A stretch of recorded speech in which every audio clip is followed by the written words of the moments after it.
Salut à tous, on se retrouve pour une toute nouvelle vidéo. On est une fois de plus sur le lac de barrage qu'on vous a présenté plusieurs fois en vidéo.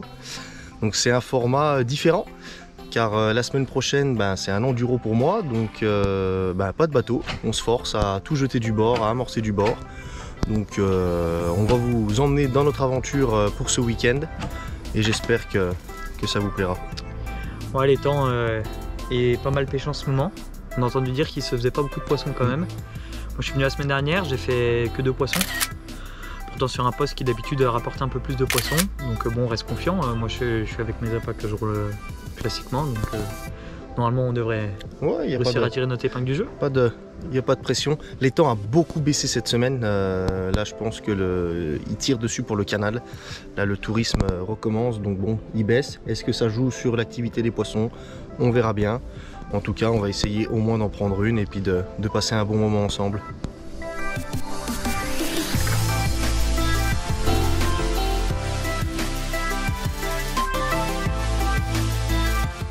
Bilan de la nuit, donc on est samedi matin. Donc 2 poissons pour moi, fait sur mes cannes, donc Yanis a ramené. Ouais. Très rare sur cet étang, en tout cas ça nous arrive pas souvent. On a eu un doublé, donc premier départ sur la canne de droite. Puis s'ensuit, j'avais même pas encore ramené la carpe, qu'il s'ensuit un deuxième poisson. Ouais, une deuxième déroule tout de suite, pourtant vachement espacé du premier spot. Hein.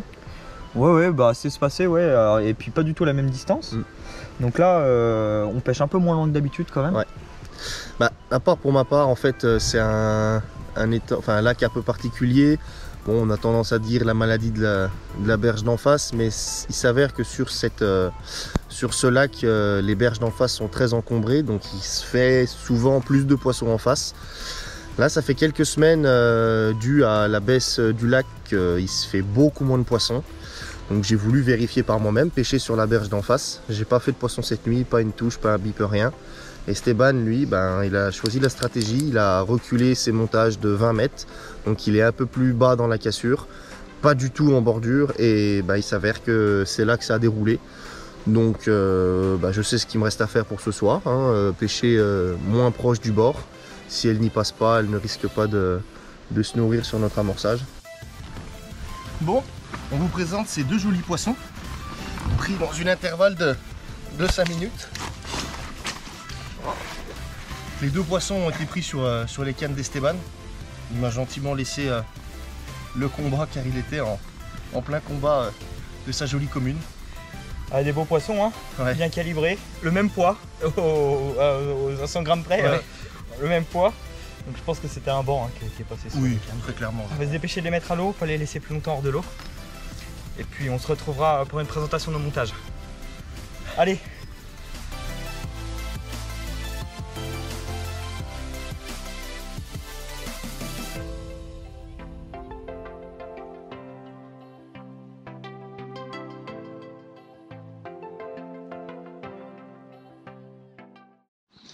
Bon, comme promis, on va vous présenter le montage. Donc c'est un montage que je fais régulièrement. Donc pour ça, il va nous falloir une tresse, donc une tresse assez fine,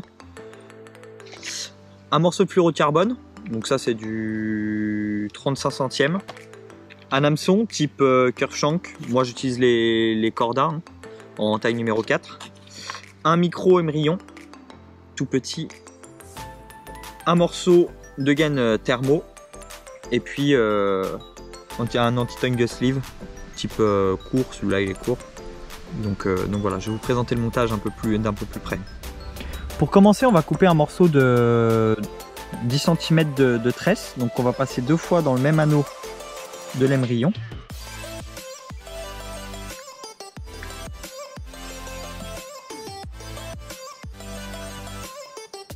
Voilà.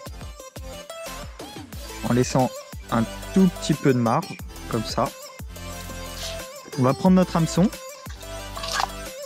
On va passer du coup la boucle dans l'hameçon. On ramène un peu l'émerillon contre l'hameçon.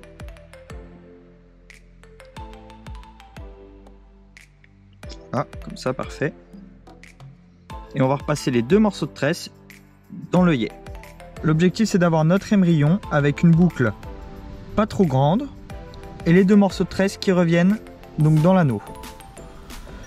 Le but aussi c'est que la boucle vienne pas plus loin donc, que le dessus de la hampe, donc le dessus de la courbure.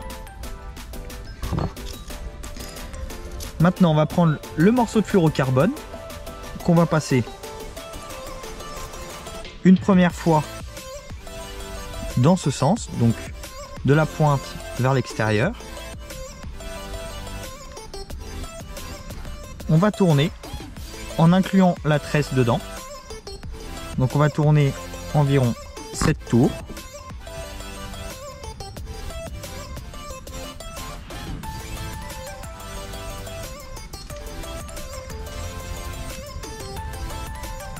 Voilà.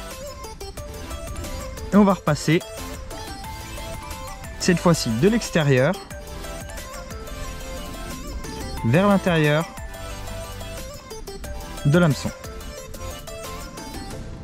Comme ceci. Voilà. Donc là, j'utilise un petit outil pour pouvoir bien serrer mon nœud. Voilà. Donc là, ma première partie de montage est terminée. J'ai du coup bien mon hameçon avec ma boucle et ma tresse.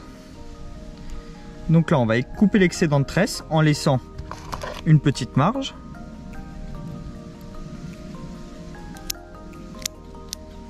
Comme ça. On va prendre la gaine thermo. On va en couper environ 1,5 cm, 2 cm, pas plus. Ça sert à rien d'avoir une trop grosse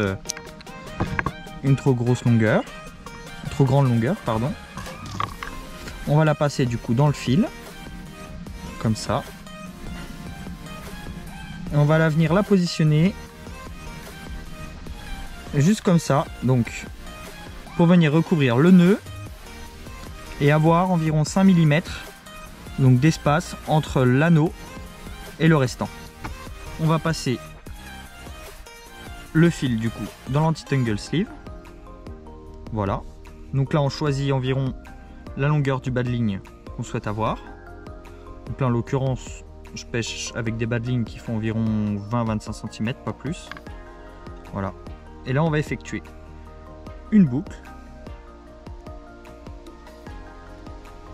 simple. J'aurais pu la faire un petit peu plus petite. Je peux me permettre de la faire assez grande puisque mon anti-tangle sleeve est assez long. Et on va venir couper assez large puisqu'on aura la gaine dessus. Voilà. Pour enfin remonter l'anti-tangle sleeve dessus. Voilà. Et laisser juste la petite boucle. La deuxième partie, il faudra chauffer donc cette gaine thermo, donc soit à la base donc avec un briquet, ce que je ne conseille pas puisque ça peut fragiliser le fluorocarbone, ou soit dans une casserole d'eau chaude. Ça fait très bien l'affaire, ça permettra de la rétracter et de sécuriser le montage. Bon, je vais vous présenter mon matériel de pêche. Donc au niveau des cannes, c'est les Caperlan, les Xtreme 9, 13 pieds 3 livres 75, combiné avec un moulinet Daiwa Cross 4 45 SCWQD. Donc pour moi c'est un ensemble qui me convient très bien. Rapport qualité-prix, franchement on est sur une bonne base. Les cannes ne sont pas très chères, les moulins non plus. Ça me permet d'atteindre de très bonnes distances, comme je vous l'ai montré dans notre vidéo sur l'enduro, où je pêche clippé à 130 mètres face au vent. Donc c'est un ensemble qui me convient bien. Moi je l'utilise à chaque fois que je suis en lac, même pour les dépôts en bateau. Pour ce qui est de la détection, c'est les Nash Sirène R3. Donc après chacun à sa marque de détecteur. Bon, j'ai voulu essayer ceci. Je suis vraiment très satisfait. Ils font largement le taf. Je vois pas pourquoi je changerais. Ça reste un détecteur, c'est pas ça qui fait la pêche, c'est pas que ça comprend plus de poissons. Les écureuils, c'est des JRC, pareil, avec soit des chaînettes, soit des barres. On peut rajouter des poids. Bon, c'est du basique, mais bon, ça sert à rien de faire très compliqué.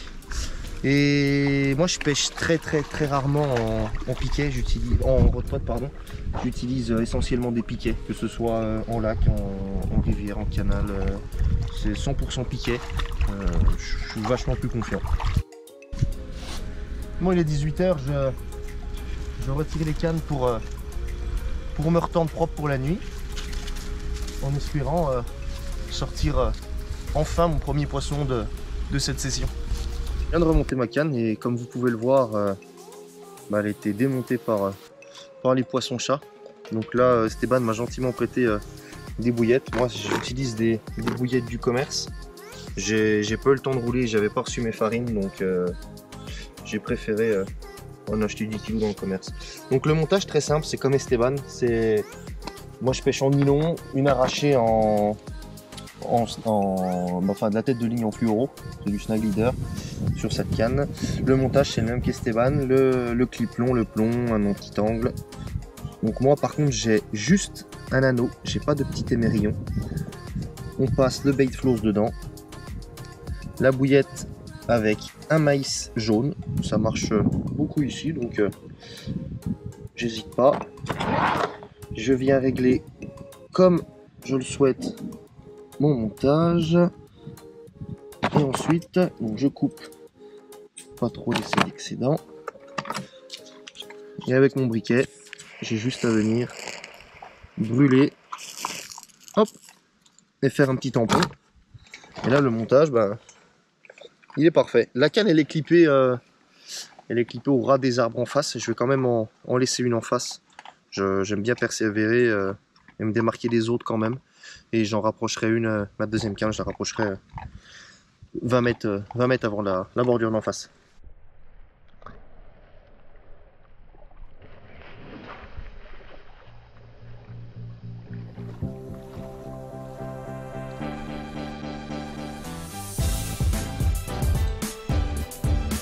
Bon, comme vous pouvez le voir, je viens de lancer ma canne, j'ai atteint le clip.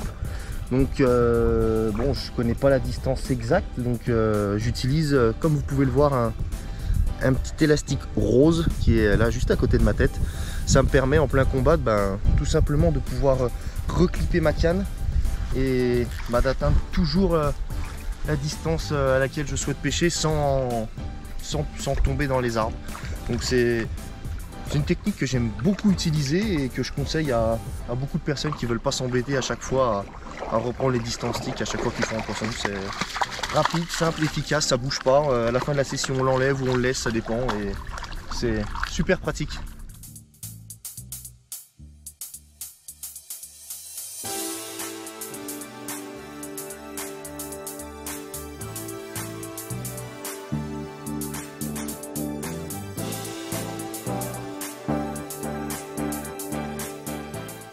Il est 8h30. On a passé une bonne nuit. Enfin, moi personnellement, j'ai bien dormi. J'ai pas eu de départ sans mes cannes, contrairement à hier. Pourtant, j'ai fait pareil. Je me suis tendu au même endroit, mais visiblement, cette nuit, c'était un peu plus calme pour moi. Moi, comme je vous l'ai dit, j'ai décidé de laisser une canne sur la berge d'en face. Bon, c'est à 5 mètres du bord, sous les arbres, sous un gros chêne. Et j'ai fait un départ à 2 h du matin, mais un départ timide. J'hésitais à relever, je me demandais si c'était pas une brème.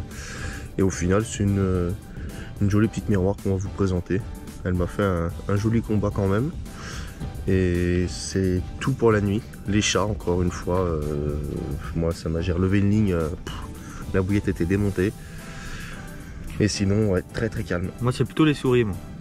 Il y avait des souris partout dans ma tente, à côté de mes affaires. Je me suis fait bouffer mon cobra en carbone, le bouchon au bout ils l'ont bouffé. Je me suis fait bouffer les poignées de mon sac à dos, je me suis fait bouffer toute la mousse qui traînait, c'était bouffé. Donc du coup j'ai tout rentré dans la voiture à 2 h du mat parce qu'ils étaient en train de tout détruire. Ouais.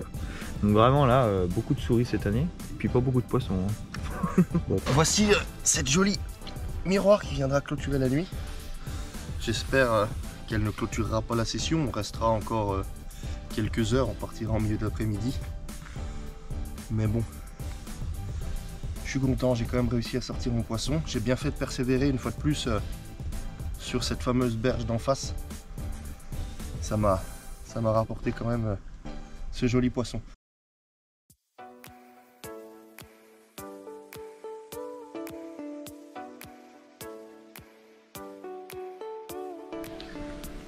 Bilan de cette petite session.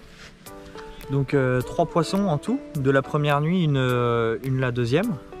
Rien la journée, donc plutôt calme, hein, pas beaucoup d'activité. Malgré tout, les temps a quand même beaucoup descendu, donc c'est vrai qu'on peut constater quand même une baisse d'activité par rapport aux précédentes fois où on est venu. L'eau est pas très chaude, hein. Elle est apparemment selon des pêcheurs à 20 degrés, mais au toucher, bon, elle a l'air assez froide. Donc est-ce que ça a calmé l'activité des poissons, je pense. Pourtant le week-end était quand même assez beau, les températures étaient plutôt clémentes. À part la nuit où il y a quand même fait froid, ce matin 12 degrés. Ce matin 12 degrés, beaucoup de vent. Pour un mois d'août, on est fin août. Ouais. C'est quand même, du vent et des nuages, comme vous pouvez le voir, hein, c'est 15 h de l'après-midi. C'est hyper nuageux, je suis quand même en pull. On n'a pas des très grosses chaleurs. Bon, après on n'a pas énormément d'activité la journée sur ce plan d'eau, mais c'est vrai qu'on a fait des nuits avec un peu plus de poissons. Bon, de toute façon on aura quand même passé une bonne session. Oh oui, bah c'est sûr. Toujours sous le rythme de la rigolade, on n'a pas tout filmé non plus parce que voilà, on était en famille, mais on a essayé de restituer le principal. On se retrouvera certainement pour de nouvelles aventures. Donc certainement une vidéo aussi peut-être dans le canal où on vous expliquera un peu plus qui on est. N'hésitez pas à nous demander ce qui vous intéresserait comme plan d'eau, rivière et tout ça. On s'adapte vachement, on reçoit beaucoup de messages de jeunes pour leur donner des conseils, des choses comme ça. Donc si vous avez des choses à nous demander, si vous voulez nous lancer des défis, j'en sais rien, des petites conneries qui peuvent nous faire qu'on s'éclate au bord de l'eau, nous, nous ça. On est toujours partant pour rigoler avec vous et puis partager un maximum notre passion avec vous tant qu'on peut le faire, c'est super sympa en tout cas.